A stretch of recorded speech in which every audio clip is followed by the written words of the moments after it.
Hello बच्चों, let's see the question and here the question is which among the following is our double displacement reactions.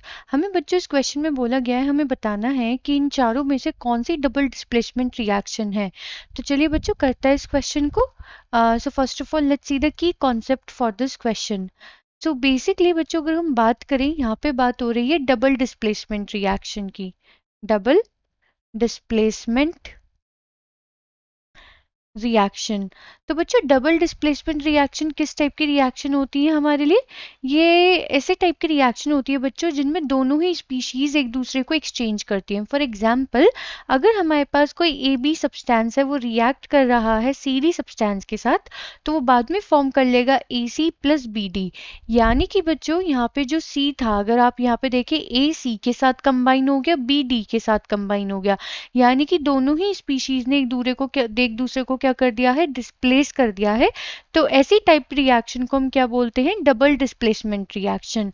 And basically बच्चों ये कैसे होती है, ion exchange reaction होती है। आयंस एक्सचेंज रिएक्शन, यानी कि इसमें बच्चों होता क्या है, इसमें आयंस का एक्सचेंज होता है।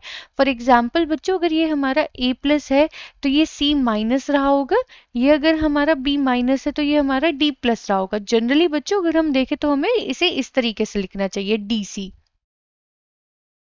DC। तो मतलब A ने D को रिप्लेस करा, B ने C को रिप्लेस करा यहाँ पे। ठीक है बच्चों, आई होप आपको ये डबल डिस्प्लेसमेंट रिएक्शन समझ में आ गई होगी, यानी कि A प्लस सी माइनस के साथ and B minus D plus के साथ।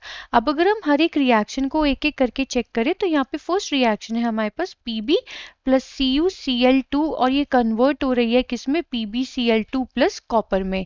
तो यहाँ पे बच्चों हम क्या देख पा रहे हैं कि जो हमारा लेड है, लेड ने कॉपर को डिस्प्लेस करा है, लेकिन यहाँ पे तो सिर्फ सिंगल सब्सटेंस एक्सचेंज हुआ है, सिंगल डिस्प्लेसमेंट हुआ है। तो ये हमारी किस टाइप की रिएक्शन है, ये है हमारी सिंगल डिस्प्लेसमेंट रिएक्शन, ये तो हमारी डबल डिस्प्लेसमेंट रिएक्शन नहीं है। अब बात करते हैं सेकेंड पार्ट की। सेकेंड पार्ट में बच्चों हमारा Na2SO4 प्लस BaCl2 हमारा चेंज हो गया है किसमें, BaSO4 में प्लस 2NaCl। अब अगर हम यहाँ पे चेक करें बच्चों तो हो क्या रहा है, यहाँ पे ये हमारा Na प्लस आयन है, 2Na plus ion and sulphate ion, barium ion and 2 chloride ion. तो सोडियम आयन तो बच्चों कंबाइन कर गया Cl माइनस के साथ एंड बेरियम कंबाइन कर गया सल्फेट के साथ, यानी कि दोनों आयंस का एक्सचेंज हुआ है। तो ये हमारी किस टाइप की रिएक्शन हो गई, डबल डिस्प्लेसमेंट रिएक्शन।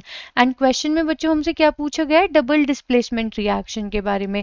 तो सेकेंड ऑप्शन तो हमारा करेक्ट ऑप्शन रहेगा यहाँ पे। अब बच्चों थर्ड ऑप्शन को चेक करते हैं। थर्ड ऑप्शन में बच्चों हमें गिवन है कार्बन प्लस ऑक्सीजन और कन्वर्ट हो रहा है CO2 में। तो बेसिकली बच्चों ये A प्लस बी होके AB में कन्वर्ट हो रहा है, यानी कि ये कौन से टाइप की रिएक्शन है हमारी, कॉम्बिनेशन टाइप ऑफ रिएक्शन। तो अगेन ये हमारा आंसर नहीं होगा। अब अगर हम बात करें फोर्थ पार्ट की यहाँ पे, तो फोर्थ पार्ट में बच्चों में गिवन है CH4 प्लस 2O2 एंड ये कन्वर्ट हो रहा है CO2 प्लस 2H2O में। बेसिकली बच्चों ये हमारी एक ऐसी रिएक्शन है, ये हमारी कंबशन रिएक्शन है। एंड कंबशन रिएक्शन में बच्चों अगर यहाँ पे देखें तो CH4 हमारा कोई भी आयनिक कंपाउंड नहीं है कि जो कि इसमें आयन एक्सचेंज हो सके। तो ये भी हमारी डबल डिस्प्लेसमेंट रिएक्शन नहीं है। तो सिर्फ कौन सी रिएक्शन डबल डिस्प्लेसमेंट है, सेकेंड पार्ट बच्चों। तो अगर हम ABCD में से चेक करें कि जिसमें सिर्फ सेकेंड पार्ट ही हमारा इन्वॉल्व हो एज अ आंसर, तो वो है हमारा ऑप्शन बी, यानी कि बच्चों option B is the correct answer for this question. I hope बच्चों आपको ये क्वेश्चन समझ में आ गया होगा। Thank you.